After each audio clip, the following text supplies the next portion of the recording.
Welcome back to the Weight of Coaching podcast, the podcast where we dig into systems, strategies, and the science behind building better athletes. I'm your host, Jordan Browne, head coach here at Method Barbell. Today on the podcast, I'm joined by Hugh Gilmore, a performance psychologist who has worked extensively with high-level athletes.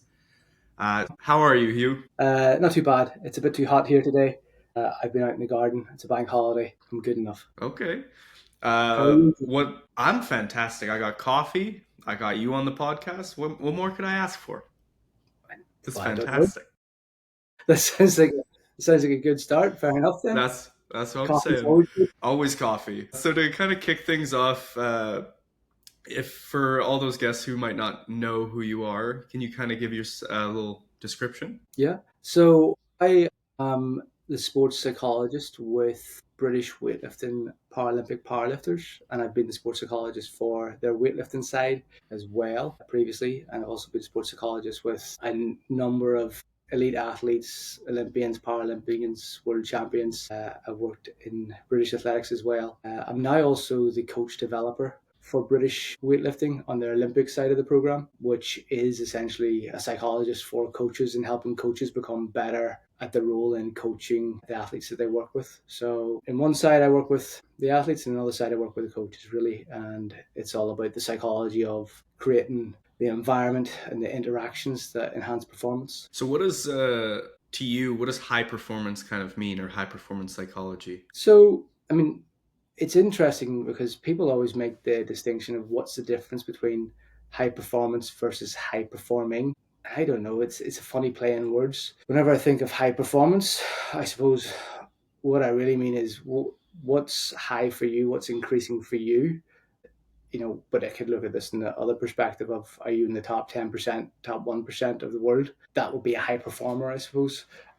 Whenever you look at psychology, I'm using things that come from addictions therapy, from general CBT and REBT to enhance people's performance. How they think essentially shapes what they do and how they approach their goals, by thinking about things in the wrong way, having the wrong beliefs about it. Beliefs, mindsets, attitudes, they're all the same. It's a different interchangeable word, but if somebody has a wrong belief, mindset, or attitude, it tends to affect how they approach what they're trying to achieve, and that can be detrimental. So when I think about high performance, it's essentially just the environment you're working with a person who's aiming to be at their highest level, and maybe in an environment that is also high performing, in that there are others and they have a goal towards winning medals, which is what all the athletes I work with do. So how would that shift for going from like that high performance or national level coach to somebody that's more of like a club coach or a lower level coach? So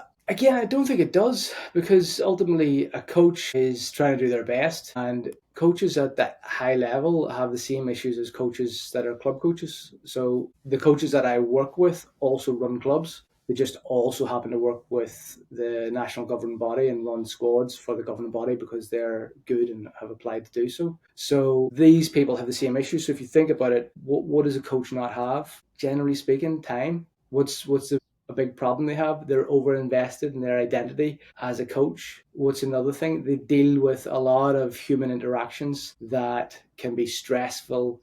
They don't know what to do. It's difficult to communicate with people. And those interactions all add up to a coach feeling at times quite stressed. And then if you think about it, they've got to do their actual coaching, the programming, the thinking, planning, strategizing, run a gym, make it work, whether it's a commercial or not-for-profit club. There's a lot of stresses on the average person anyway, and then they just chuck coaching on top. So there is a lot to do with managing where you spend your time and what you focus on.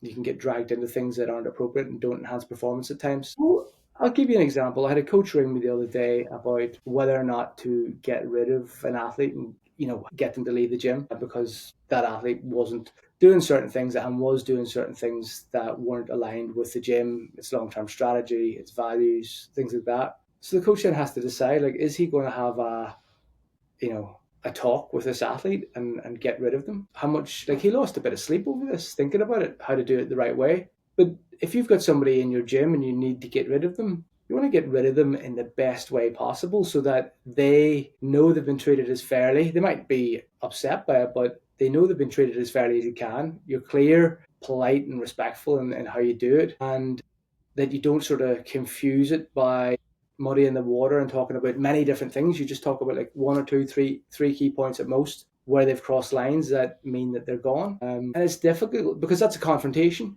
So you should, if you're growing well, you should come across people who you don't want in your club, in your gym, and therefore you should have some sort of strategy or policy or culture that seeks to keep those people out or remove them if they're, not conducive to other people's training, I suppose. I was reading this book on creating culture with part of a team, and it talked about creating like these team standards, these values, and then making sure everybody's on the same page, and then bringing them into the conversation of like these consequences of what they think or the team thinks that they should have happen to them for something of those merits or levels. How did you navigate that conversation with the coach, and what did you recommend for them to do? First of all, in my role, I have to listen to that coach, understand what their issue is, and then put it back to them about what they're telling me so they know that I understand them. But then I also have to help them see things that they can't see and point out like what are the downsides, what are the upsides of their way of operating, and what's the best way of then going about this challenge or this conflict. So my role is to listen, understand, and then put back to them, any blind sides that they might have before they go and act. So my advice is not to advise, it's to actually sort of broaden their perspective and where they're at. So one of the things I said, like, what is this interaction we're having now in 10 years going to mean? Chances are very little, but it'll mean a lot if he goes about that interaction badly or poorly. It'll mean a massive amount if he can go about that in a way that shows integrity, that is open, fair, and transparent. And if he can do that, then that spreads his reputation. And even if he's done wrong, he can lean back on, well, I've done it the right way as best I can. So that's good enough. Whether or not other people, if this athlete did go off and slander that coach and say that coach did X, Y, Z or whatever. But what you've talked about in your book there that you're reading, I'm part of a paper that's been published. I can't remember the title of it, so I'm trying to Google it.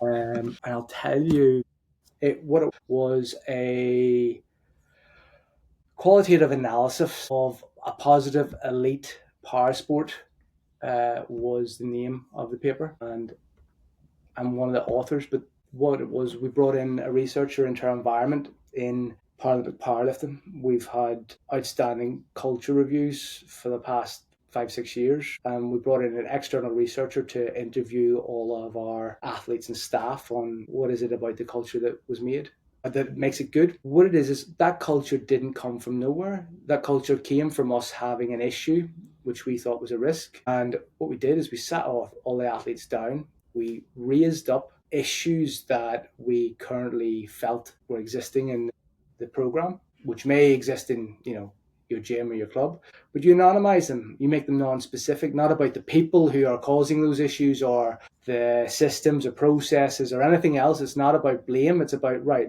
this is occurring. What is our way of dealing with that? And if somebody new comes into the gym and experiences this and says this, what should we do or say, or what would be an appropriate way? And you listen to what people say, and we wrote it down and we listened. We gathered up what all of these responses were, and then we summarized it into like, well, you've said this, this, this, and this, and that kind of fits in under this global word. You call it a value, but that might fit in under this global word. And then we're getting an idea that we actually have not just a word as a value, but clear, accountable ways of behaving, so we can turn values into behaviors. The idea that, I don't know if you know much about I think it was maybe the 2004-2008 collapse of the financial economy. Enron had these 4 values which meant nothing. They're just words that people put up on a wall. And this is the same with all industries and gyms, clubs, sports and stuff. If you've got these words, but they mean nothing, they aren't turned into something that's behavioral, then people don't relate to them and you don't know what they mean. So it's a constant process of turning single words like, respect into, okay, I'm not going to talk about people who aren't in the room. That's a behavior. It's like you talk about people to their face, you raise things to their face. So can you turn something like respect into a behavior that everybody can see with their eyes? And I could talk on quite a bit about this, but the way that I do this is I use an approach called OAP. OAP used to be, it's now not politically correct, but old age pensioner. But in the UK, Great Britain, Ireland, that would have been OAP, stands for old age pensioner. but I've modernized it because we can't say that. That's not politically correct. We say observable, achievable, and promotable. I want to know that I've turned this value, say a value of, let's say, support. If I was to turn that into something that is observable and achievable and promotable, I'll do this with you.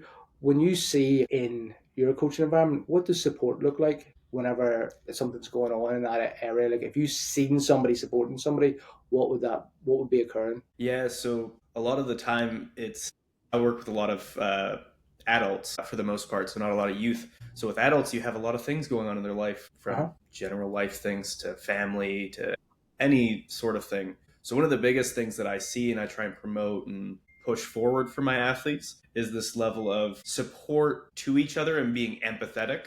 So Mm-hmm. avoiding just being like, oh, that sucks, or I'm really sorry. It's like being able to hold that space for the athletes, or being like, okay, let's just go for a coffee or go for a walk, or being there for that person. Mm-hmm. So that's one of the big things that I try and push them towards, is creating these small little clicks is the word that comes to my head, but that's doesn't sound like the right word, but these little groupings or these friendship groups where it's like they can lean on each other and support each other, and then when somebody has a problem they can Hello? swoop in.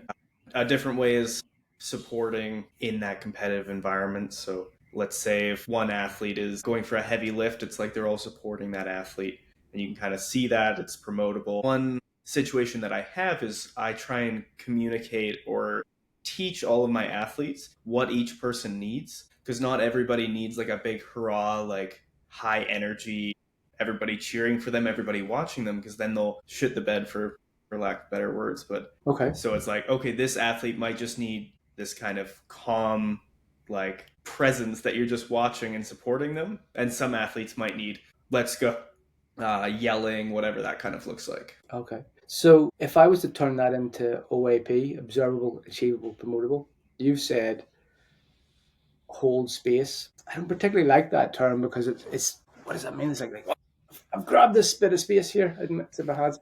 Like what we mean is, can I inquire what somebody is, how somebody is, and not dump my stuff on top of them, seeking for my needs to be met, but actually understand what their needs are in that interaction that we have. So what that might look like is inquiring genuinely about how other people are, and also then hoping that they inquire with me genuinely how I am, and then going on having non-gym interactions like go for a coffee. So external gym interactions, mutual discussions of how each other are, which is genuine. So if I see that, then that's brilliant. I can see that with my eyes occurring. Is that achievable? Well, if you had to describe this in a way that was just say, oh, that sucks, thanks, and move on, and don't just like be in the gym and nowhere else. You're describing that as a deficit, as a don't do this, don't do that. It's like, don't shout, don't be late.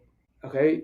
That's described in a deficit way. What I should be describing that is in a way that is achievable, which is be on time and early and prepared to warm up early. Speak at a reasonable level in the gym, but don't overly make too much noise. So we describe what we want to see. People have a way of describing things all the time. Oh, I don't want this. So observable, I can see it. It's described in the way that of the behavior we want, not the behavior we don't want. Promotable just means I can talk about this. Oh yeah, Bob and Sam had a good chat and then went and got coffee. And I can promote that to the squad or team. And then they will go, oh yeah, so we can have a chat and go and get coffee after. Maybe more of this will happen. So promotable just means that we can spread this positive, useful behavior by talking about it to others. OAP essentially creates a way of making values and behaviors and psychology practical for the coach. It's actually part of a free online resource I'm putting together on my website. So if people are interested in that, they can go and take a look. 10 out of 10 recommend his resources. I went through the change conversations course, and I was, even module 0, I was like, wow, this is right out the gate, just like, so Tell me I more about highly. that. What do you mean? It was obviously changed how you perceive things. Yeah, so like you started it off with the questions of having the people in the room, and it's like, I can't remember the exact way it was presented, but it was like, what is the correct answer, ABC? And they went down the line, and then depending on how they manipulated the people in front of them, Mm-hmm. changed how the person decided, and that really like changed my framework of how I see truth, I guess, or Mm-hmm. like my unconscious or subconscious bias, Yeah. where it's like, do I actually believe that, or am I just believing that because other people believe that? And Mm. so something that I do a lot lately is trying to leave like this echo chamber of weightlifting, because Mm-hmm. one problem I see is like, am I making all of these decisions, these coaching choices, these programming choices because all I see and all everybody says is right are these things? Or am I Mm-hmm. making those choices because I believe it's right and I have evidence based practices of why they are right? Yeah. So what you're talking about is, I believe, Ash's conformity experiments, where what happens is if everybody goes and says, "Oh, this is the right answer," and before you, but you think, well, they're all wrong, that actually means that some people are more likely to conform and just agree with the crowd. But also, what we know is that some people also conform not even at the level of their own judgment, but actually at the level of perception, which means that because others have said a view, you might be conforming so hard that you can't even see the correct answer, which is it's scary. Like nobody sees the world in an entirely correct way. Like our vision is actually 90%. I'm chucking out the word 90%. It shouldn't, but largely our vision is hallucinated because we only see about this much, and our mind, our memory makes up the rest of what we see and adds stuff in. So it's interesting, like when you think that perception can be modified to that extent. And then what you've done is done the exact right thing. Is like I need to stop thinking, do I know what I know, and actually start testing, do I know what I know? Am I just conforming, or can I actually prove what I'm thinking? The other thing that's great about that is you've externalized what you think from your identity to just an idea. Because people often go like, oh well, I think this. You think many things. It's actually a case of currently my understanding of the world is this, but it's open to change. And that's a much healthier way and a much more performance oriented way to think about coaching and how we understand knowledge and what we do. I'm glad that was of use. That module is actually free as well. It's free on the YouTube. Yeah. We'll just keep kind of rolling. I Yeah. started having too many thoughts, and then I was like, oh my gosh. So, when you're working with high level athletes, what are some of the key frameworks or mental skills that you're kind of developing in them? Generally speaking, it's what does this person need? What do they have an issue with? And first encounter, I'm not there I can tell them many different things to improve their performance, but I actually have to understand what they think needs to change to improve their performance. Generally speaking, the people I work with are highly motivated and highly committed, too hard on themselves, and overdo some things. The top athletes tend to overdo things. And as a result of that, there can be a little bit more anxious or perfectionistic or overly focused on things that don't matter. So a lot of the time, it's actually about pulling them back from that and saying, right, how do we relax? How do we switch off? How do we know that enough is enough and you have done enough of whatever it is? Not sit and overthink about this. The other thing that is very common with elite athletes is they are wrapped up in it in the same way that a coach is wrapped up in it. Nobody does weightlifting for the love of it. They all do it because they want a mental health issue because it's a horrible sport. And I'm joking about that, but we know it's true. But what I mean by this is like you're passionate. Everyone's passionate about lifting and moving barbells and about coaching people. We start to identify it. We get great enjoyment out of it, but we overinvest in it, and other areas of our life shrink. And then when our coaching is not going well or there's an issue, it seems like our whole world is falling apart. Same with athletes. If your sport isn't going well, then your whole world seems to be falling apart, and that's a problem. So I always say to athletes, you need to expand your identity. You need to have a crap hobby. You need to have a social circle. You need to have non-sport friends. You need to have a broad approach to how you exist and a backup plan if it doesn't work. Because everyone retires from sport at some point and goes into a career, so that's important too.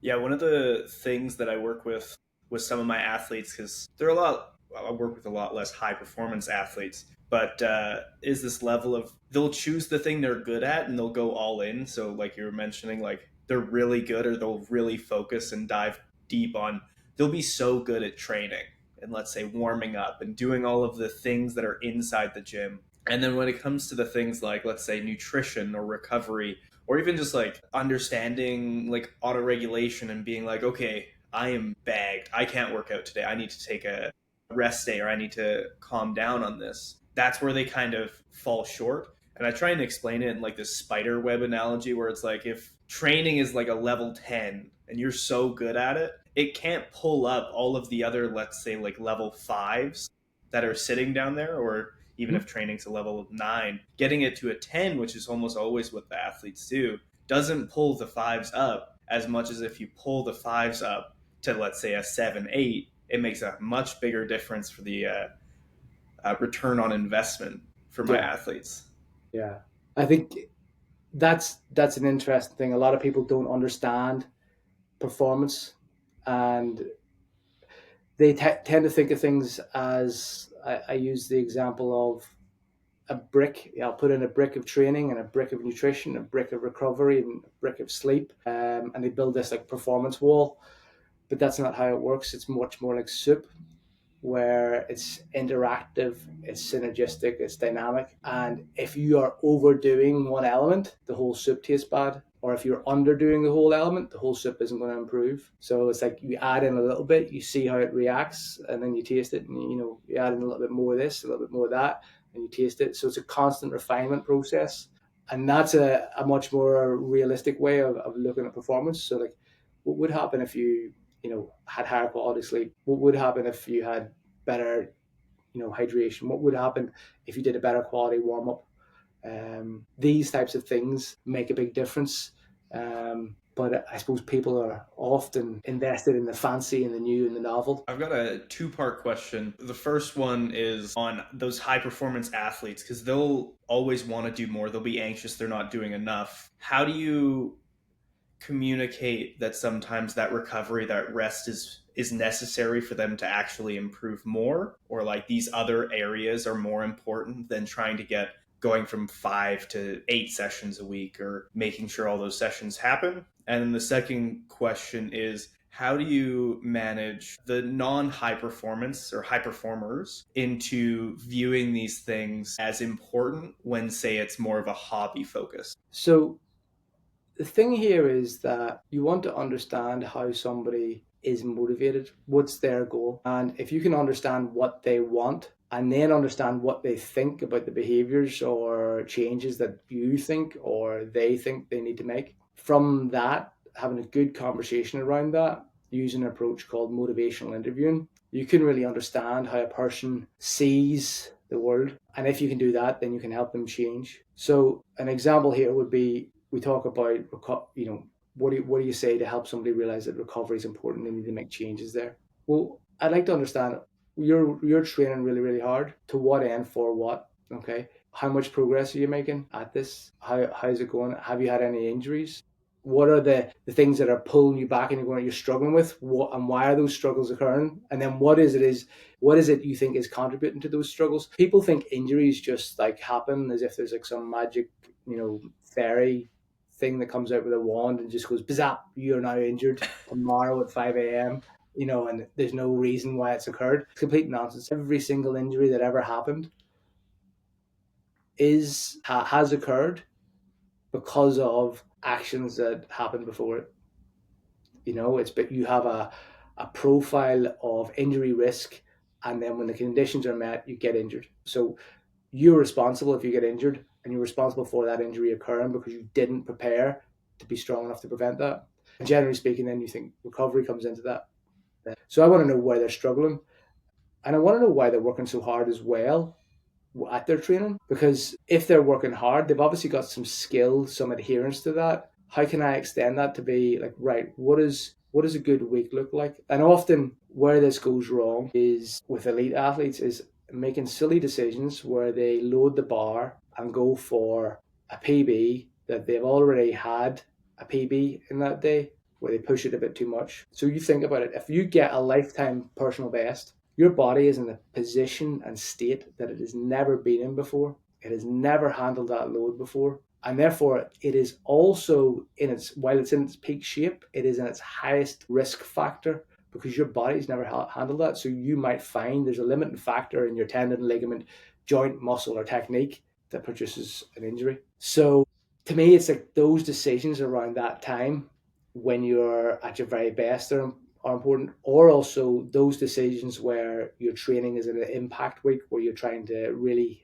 hammer the volume and maybe you've handled a certain amount of volume, but you're now 10 or 5% up than you've ever been before in your life in that week. Again, that's a time and place when your body is at risk of injury because you're handling more than you've ever had over a period of a week or whatever it is. So it's about becoming aware of it and that sort of a level of making smart decisions. I suppose the other thing is like adapting training. Your body can't tell the difference between 153 kilograms and 154 kilograms. It doesn't know the difference. And yeah, those small kilogram differences do make a difference if that is your maximum. But in the process of training, it's largely negligible. I can barely say that word. So it's about, look, if I drop 2 kilos here, do I still get enough stimulus that this gets me my goals that I want in 4 years' time at the Olympics or Paralympics? Yeah, that's fine. That's a smart decision. But because it's better to do that than it is to go the other way and then have a lift where maybe you've grinded it out for 30 seconds. You've then fatigued your CNS system and then you're then trying to recover that for a couple of weeks. I've had lifters who have grinded a lift out and dug themselves a hole because of that for 2 months. That's the effect because it was like a lifetime PB that they ground out 30-second rep. Like that's going to fry you when normally the rep's up in less than a second. So it just doesn't make sense to go for those things, and you need to be smart about it.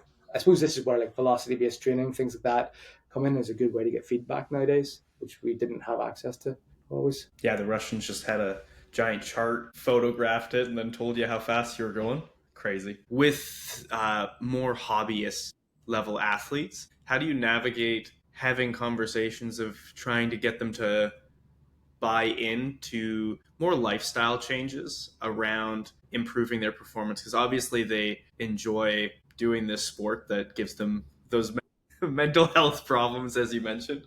But say going to sleep earlier or actually tracking or having better eating habits or something along those lines that tend to be those struggle points. So there is no difference to how I approach elite or hobbyists. If we look at how a person exists, and I go and say like, everybody who is whatever height, whatever weight, whatever gender, whatever culture, and does whatever back squat, front squat, clean and jerk, the differences in, even if all those variables were the same, the differences in those individual people is going to be massive. I can't treat them the same. So it's actually the way I go about it is the same as with the elite athletes. And again, that's underpinned by an approach called motivational interviewing. And the purpose of that is that I want to understand their expertise. Normally, when we go into a conversation as a coach, we go in and go, look, here, you get off social media. You should be in bed. I don't want to see any of these late night TikToks getting sent to me.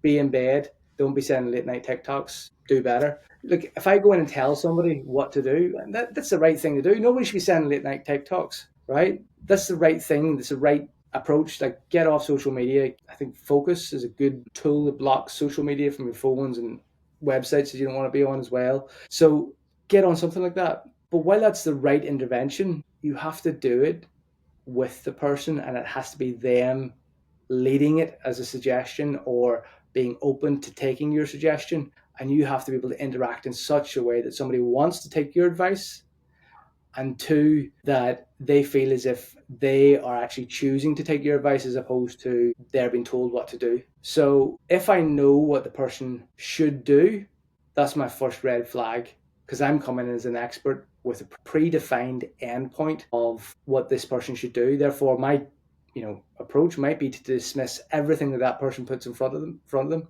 And they might say, look, well, I'm on social media late at night because it's the only time I get to myself, and I'm just absolutely wiped out. I'm just sat there, and it's nice, it's lovely, it's easy. I don't have to think. It's numbing all the stress that I've been through, and then eventually fall asleep at 4 a.m. I just like, okay, so actually the rest of your life is hectic, and you don't have good ways to like enter into the nighttime zone in such a way that you feel unwound. So you use this social media to sort of kind of like dull things to occupy your brain.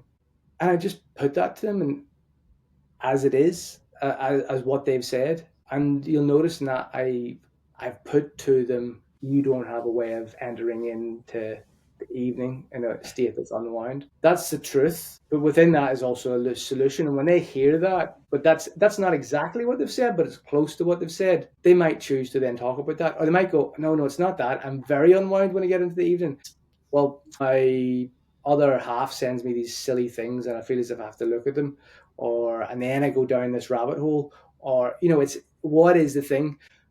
By not having a predetermined endpoint or intervention going in. And if I do have it, I check myself and go, I know I'm right. I know they should do this, but I need to explore all the other options and they have to come up with it. And if they can't come up with it, if they've never heard of the idea of like a dumb phone or one of these blocking apps, then I have to use a skill to change to offer them a way of, taking this information from me in a way that they won't reject it. Because whenever people give information, the only way that they can be free, the person who's receiving that information, is by doing the opposite. Like within psychology, you've got people who have diabetes and they don't take their medicine regularly enough and end up getting their legs amputated. And this is a big thing with teenagers and kids who have diabetes because they rebel against authority, against the parents, against the medical stuff, and therefore they end up losing limbs over it. And it's because they've been told what to do, as opposed to being offered, here, look, here's the consequences, here's the situation, here's what's happening, here's what you're doing. What do you make of that? And letting them go, yeah, you know what? I don't want this. I need to do that. Getting them to buy into it by letting them come up with the idea. But if they don't even know that they have to take medication, or in this case, stop the social media, get to bed early, whatever, you use a tool in MI, it's called elicit, provide elicit, or it's been called ask, offer, ask. I teach it in a way that's much more layperson accessible. And I call it POT, permission, opinions, thoughts. And it's like this cactus in the background there. It's in a pot. It's a spiky opinion.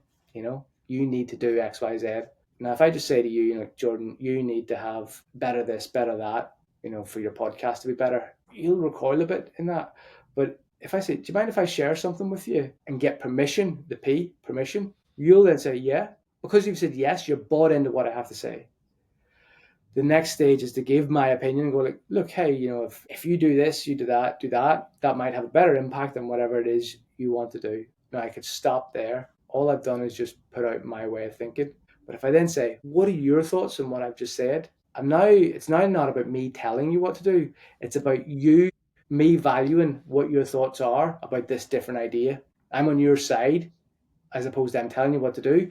I'm on your side. What do you think of these things? How would that work or not work? And how could you make these suggestions I put forward better? I want to hear your thoughts on it. So permission, ask permission, give the difficult opinion or the new information, and then ask them what their thoughts are on it. Because if giving information worked, and if telling people what to do worked, then you could control, the entire population by just giving them information and telling them what to do.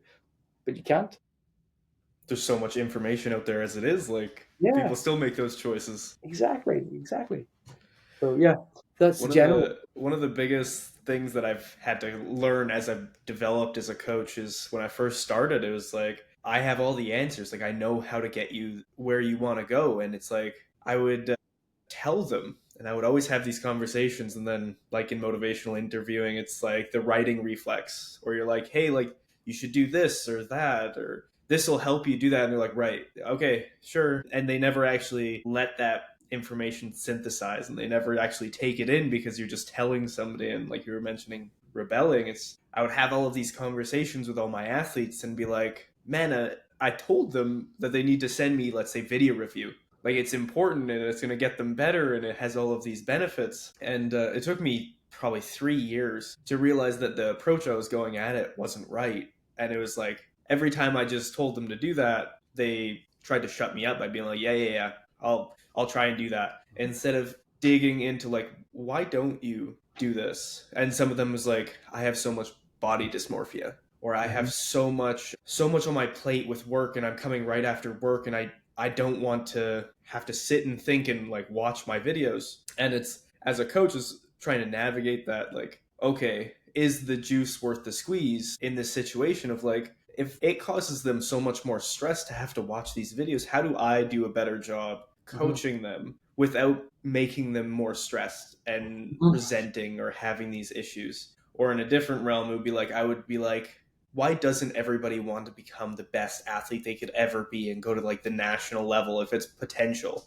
Like, why wouldn't everybody do that? So I would start putting these goals and these expectations on these athletes of like, yeah, why wouldn't you go to nationals? That's just the natural progression. And it's like, I never spent that extra time of like digging into why they're weightlifting and why they want to weightlift and what their goals underlying are. And the more I did that, the more you start to realize how varied everybody is in what they actually want, what they're doing it for. Some people just want like that social community, and it's like your coaching has to change for each athlete and kind of what you do for each athlete. And it's hard as a new coach, especially when you don't have British weightlifting seems to have a very developed coach development pathway compared to a lot of other sports, to navigate those situations when you're a new coach. I just like started getting into a new question while I was going through that story. But No. what are your recommendations for coaches that are starting out to kind of navigate this with the most efficiency?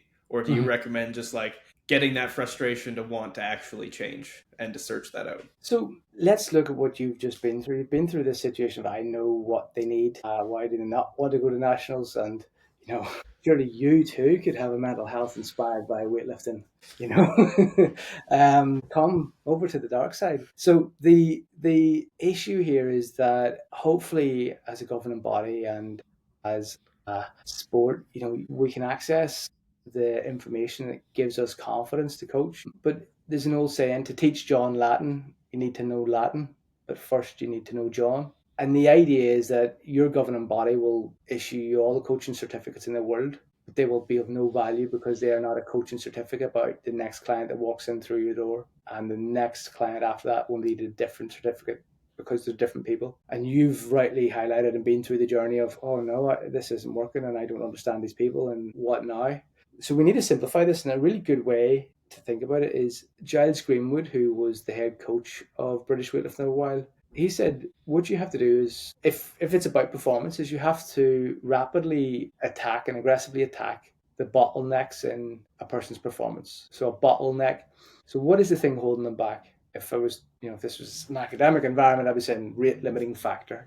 Is the sleep the thing that's holding you back? Is that the thing that's going to give us the most bang for the buck? There's 100 different things that you can do that will improve somebody, but one of them is going to improve them 90%, and the rest are going to improve them less and less and less and less and less. There are people that I've worked with who have medical conditions who have been told, if you take X, you will get better results because you will be a healthier person. And they don't want to take X. So they have that bottleneck in their performance and they fight against it. That's okay. That's fine. They're not ready to change and they don't want to do that. So we just have to work around it and accept that for some people there will be rate limiting factors or bottlenecks that we don't overcome. But it doesn't mean that won't be addressed 6 months later or 6 years later. So part of your job is to first assess is, are they coming back next week? Are they coming back in the next 4 weeks? Are they coming back after this competition? Are they coming back after they hit those goals they want? Like what's going to keep them coming back? Because as long as they're coming back, you might one day get to address that bottleneck. But until then, you have to address all the bottlenecks that you can address and all the bottlenecks that they want to address. So I think prioritize what is it they want to address, what bottlenecks do they see, aim for those, and also keep them coming back. That's 90% of it. Can they consistently train hard? So as long as your basics are getting hit and they're coming back, then you're going to keep getting the opportunity. And then what is that coming backness? That coming backness is your relationship as a coach. Do you have a good relationship with them? How do you build that? Does that answer your question? Yeah, 100%. With teaching athletes or developing athletes, how do you improve their, let's say, resiliency or like that competitive edge? So their ability to fail or their ability to push themselves to the level that they need to, which comes with potential risks of failure, and then not having them over-identify with that failure and being like, I'm testing myself. This is a good thing. This is an opportunity and not a threat. How do you kind of navigate teaching athletes that? So what we could do, we'll do this with your audience now then. If they want to grab a pen and paper, right? Very simply, all you have to do is draw out your shape. Draw out like a little man or a little woman or whatever it is on the page. And you've got this, outline of yourself, as if you've been lying down on the ground.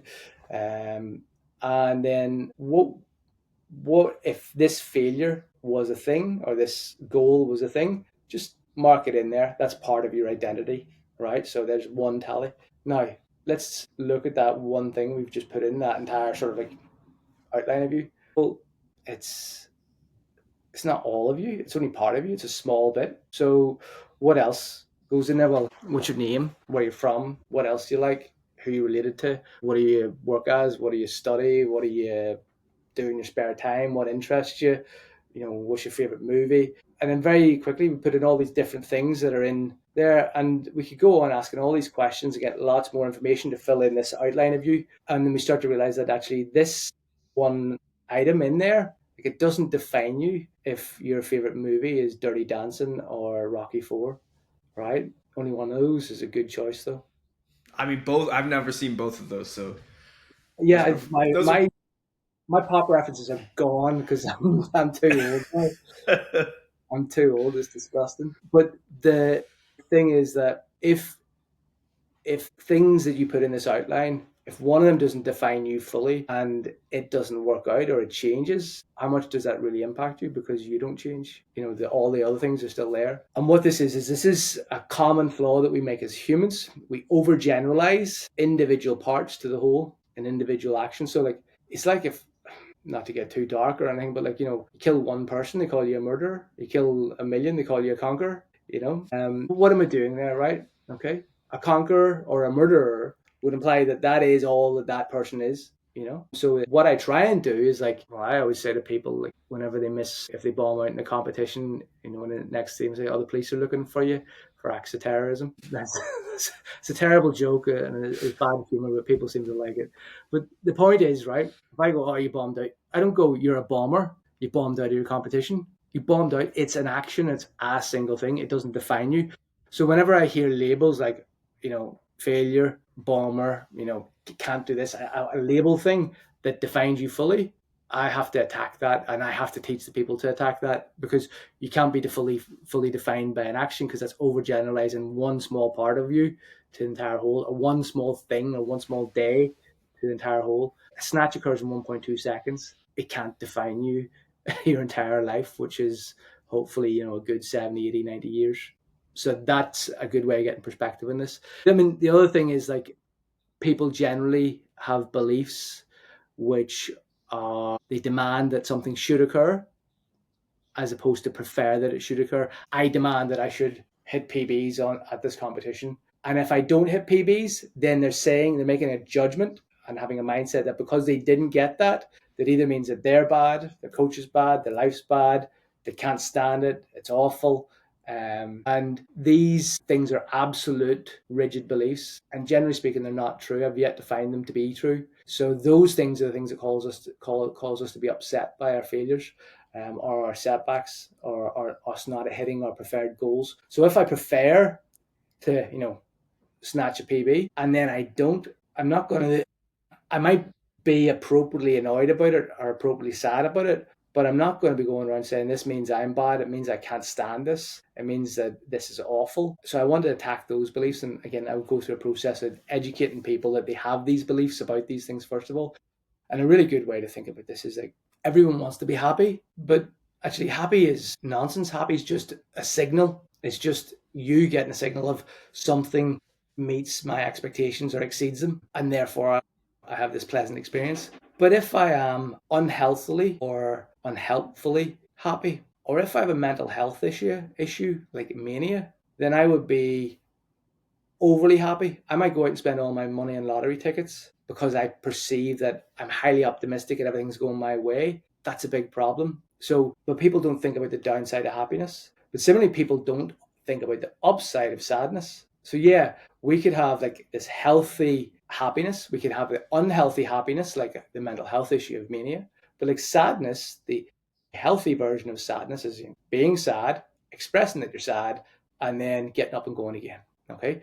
The unhealthy version of sad is withdrawing, not talking about it with people, and then moving towards depression. And it's your belief about the situation that causes which type of emotion you feel, whether it's a sadness that is, this is shit, but it doesn't define me, I'll get up and go again, versus this is shit, it defines me, I should have got that, this is terrible, my life is terrible, other people are terrible, and it's never going to be any better. That's an unhealthy belief. And that's the sort of thing we'd be looking to challenge, to move them towards. Yeah, you can feel and be sad about it. That's okay. No big deal. It's called life, and you need sadness to be functionally healthy. So understanding the emotions from that perspective is valuable. Yeah, it was like Federer's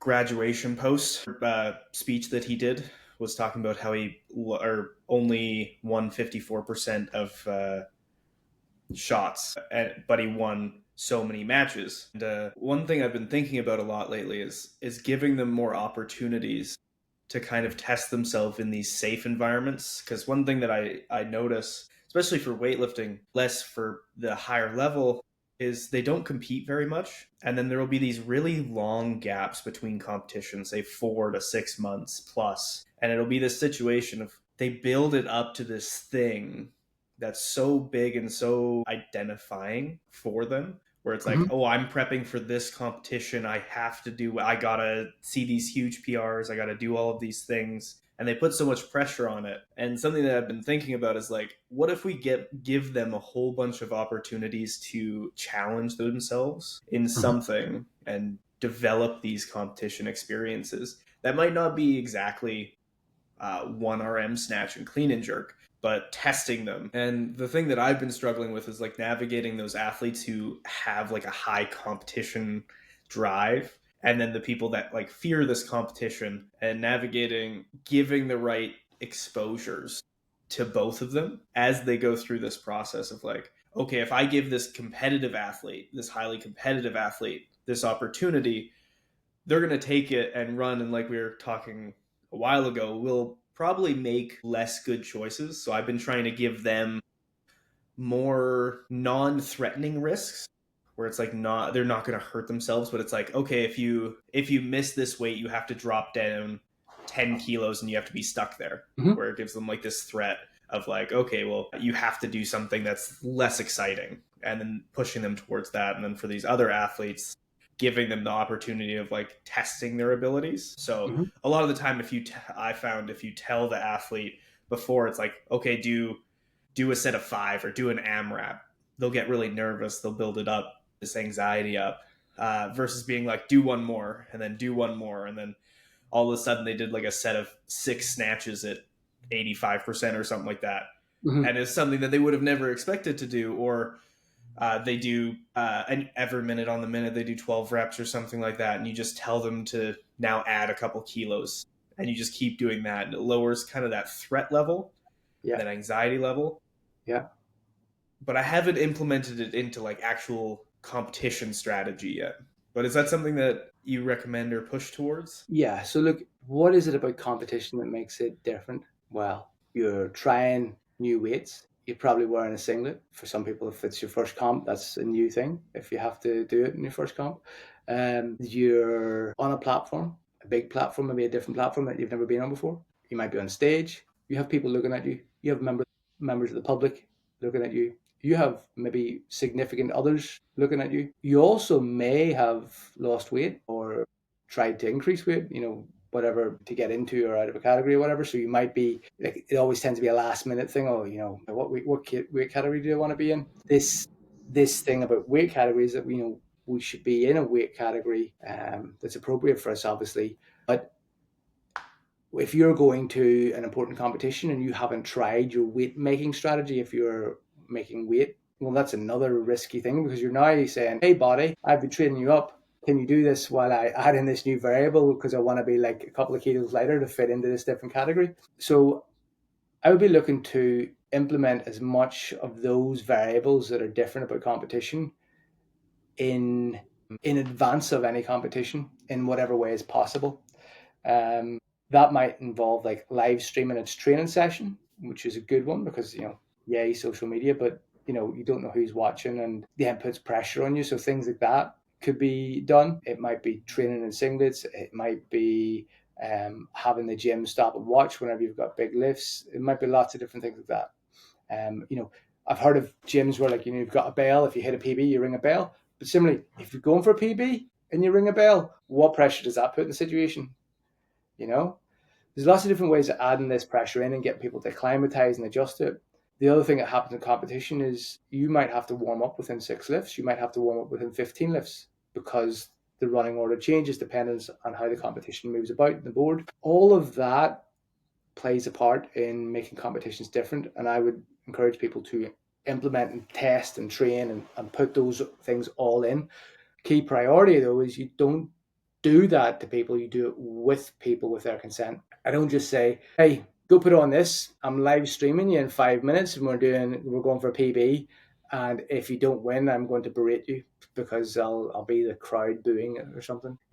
That's called harassment and bullying. You what you want to do is you want to get them to consent to it, and even better, you want them to go. What are the things that are stressing you out about the competition? What's the troublesome thing that you think you'll struggle with the most? Okay, how do you think we can train that in this environment in the run up to that? Get them to come up with the stress inoculation procedures, and a good process to do that is like, what is a 0 stress, what is a 10 stress, and get them to come up with like a step, 1 step for each point the whole way up. And then that way you've got a process of going, right, okay, I can go 1, 2, 3, and you can step your way up to, right, I'm now acclimatized to this level of stress, whether it be wearing a singlet on a stage, people watching, having to make weight, having to listen to commands, and do things under a time limit, whatever it is. So yeah, get a good conversation and get after it. There is all that's needed, but with their engagement and them buying in. The gymnastics club I work at as a S&C coach, they have the bell, and it'll be like, if the athlete wants to try a new routine or try a new skill on their routine, they have to ring the bell so everybody in the gym watches them. And then if they can successfully do it, and there might be a ratio that they have to achieve it at. So say for an athlete that wants to have a new opener, it's like you ring that bell or you take a step on that step curve.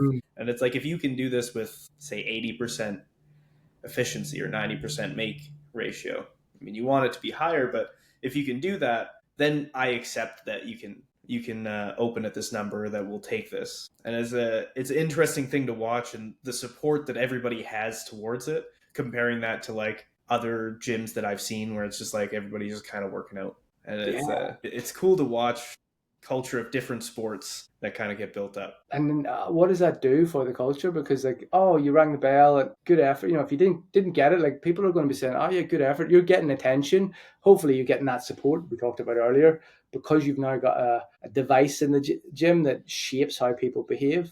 Like, that bell has become a way of controlling the entire focus of the gym. But also similarly, like, if you start ringing the bell whenever you're going for your PBs or whatever it is, then it's going to like add that pressure to you. So you think when you go out to perform in a competition, it's not going to be that new.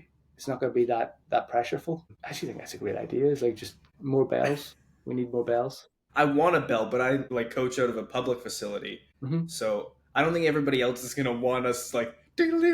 But maybe I'll get like an app and I'll buzz everybody. Lead them over, create the noise. You never know. That bell might be your best recruiting tool. Yep, that's true. That's true. So I don't want to take too much of your time. So I'll kind of end this on one last question of, if you could give one piece of advice to new coaches and experienced coaches to get better at supporting this more mental side of coaching, what would it be? I would say, if you're a new coach and you are seeking to support the development of others from a mental perspective, the first thing to do is to be kind to yourself and model the behaviors and ways of thinking that you want to develop in others, and model that it's okay to make mistakes, and it's okay to think about your opinions and change your opinions, and that your opinions will change over time and you may go back and forward depending on the context. So I think just be kind to yourself and model the behaviors you want your athletes to display. I don't mean you have to do the lifts. I don't mean you have to train in the way they train. What I mean about thinking and the doing, and that way of being about the training and about the lifting and about the coaching. I think that would be the biggest thing. And I think the other thing I would say is, like, recognize that your identity as a coach and your passion as a coach is wonderful, but there are many other elements of your life that you don't want to miss out on, and don't sacrifice those for coaching or for the sport.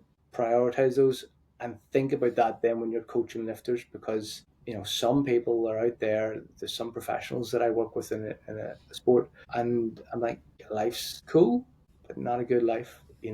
because you're missing out on a hell of a lot. You're sacrificing a hell of a lot to play a sport. But at the end of the day, isn't going to mean a lot to you in the end. I think big picture in this. Think about what are all the big important things in life at every point, and that'll keep you quite grounded. And what are some resources? We mentioned motivational interviewing a couple times here. So, what are some resources that people can find to better So that? I am on a mission to try and create enough good quality resources that has a big impact on people's development, and I believe that's on my YouTube. Uh, there's a lot of stuff up there that's free. There's playlists of motivational interviewing. There's me being interviewed and demoing motivational interviewing. And I think that's a good place to start. Also, if you're interested in actually developing the skills, there's the Change Conversation course, which I run, and you can get your money back from that, and that can go towards level 1 or level 1, 2, and 3 in actual live training with me in motivational interviewing. There's also another course on building confidence in others, which is going to be released soon. And again, if you buy that, you get the money back if you purchase the next level up.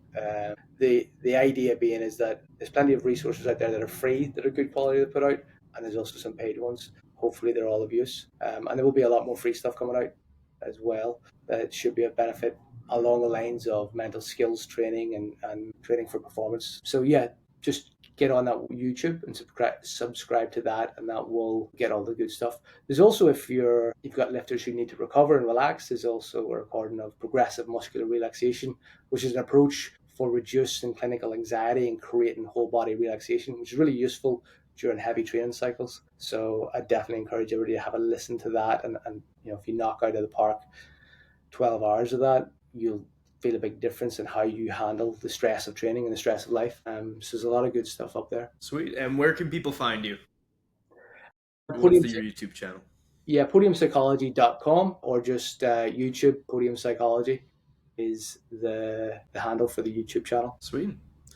Well, thank you, Hugh, and thank you for listening. If you found this helpful, please subscribe on YouTube and share it to your friends, and follow Hugh on all No social worries. media platforms. Thank you very much, Jordan, for inviting me on. It's a pleasure to be on your podcast, and I hope your listeners have enjoyed this and enjoy the rest of the episodes, which I recommend they check out. Sounds good.